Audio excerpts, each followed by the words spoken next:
Hi all, today we will be presenting to you the highlights of the different weddings in Singapore. Let's start with the biggest population in Singapore, the Chinese.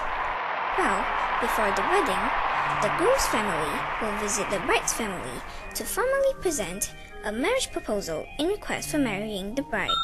An auspicious date is then selected as the wedding date by using feng shui and the Chinese almanac using the couple's birth dates and other personal details. The wedding day is a fun-filled day. The fun starts when the groom arrives. Normally, the groom would need to show his sincerity by performing some funny tasks requested by the bridesmaids. The key negotiation is the entrance fee rate packet. After that, the couple will head back to the groom's house for the traditional tea ceremony. The couple will serve tea to their parents, followed by the eldest in the family to the youngest. They will then return to their bride's place for a second round of tea ceremony. Traditionally, the wedding banquet will be held at night, where relatives and friends are invited to share their joy. Now let us look at the Malay wedding. A Malay wedding will start off with the proposal. The groom's family will visit the bride's family to propose. During the proposal, the engagement date, dowry, and wedding date is set. A typical Malay wedding will usually take up 2 days. The akad nikah, or the solemnization, is the most important part of a Malay wedding. It is carried out by the qadi and witnessed by family of both sides. Day 2 will usually take place at the void deck. The groom gets to the bride's house with a procession of family members and kompang group.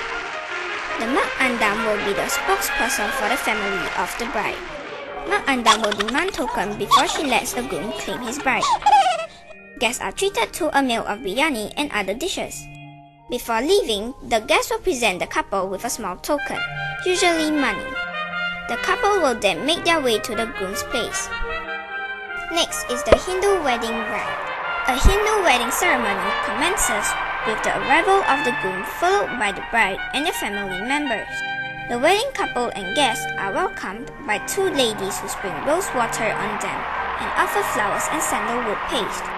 The priest starts the ceremony with the worship of Lord Ganesh, who is the remover of all obstacles.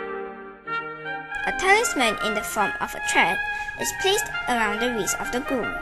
After that, the father of the bride will perform the rite of giving away the bride by placing her hand in that of the groom's to accept, cherish, and protect. A tali ceremony is the highlight of a Hindu wedding.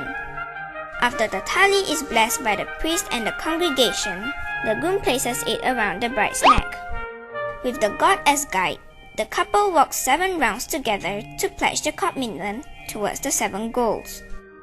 For health, wealth, and prosperity. For flourish through righteous means. For physical, mental, and spiritual strength. For happiness and harmony through mutual love and trust. For blessing of progeny. To remain in lasting union with peace and tranquility. For spiritual union and merger of souls. As they go round, certain rituals are performed in keeping with the tradition. The groom places the right foot of the bride on grinding stone to remind her to be steadfast and strong as the stone. The priest points to the star Arunhati, who was known to be the ideal wife. Finally, the priest, parents, and the guests bless the couple by sprinkling them with grains of rice to wish them prosperity and happiness. Next is the Eurasian wedding. Like most weddings, the Eurasian wedding begins with the proposal. The wedding normally takes place on a Saturday. Parents of the bride put the crown and veil on her. The bride rides with her father in the bridal car to the church. The ceremony will begin with an opening prayer, reading from the Bible and hymns, followed by the homily on marriage by the priest. The wedding vows are then exchanged. Wedding rings are presented to the priest by the best man. The priest then blesses the rings. The bride and groom exchange rings.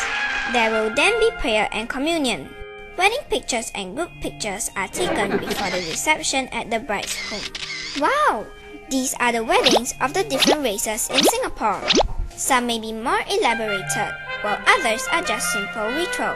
Whatever it is, as Singaporeans, we must always respect each other's culture.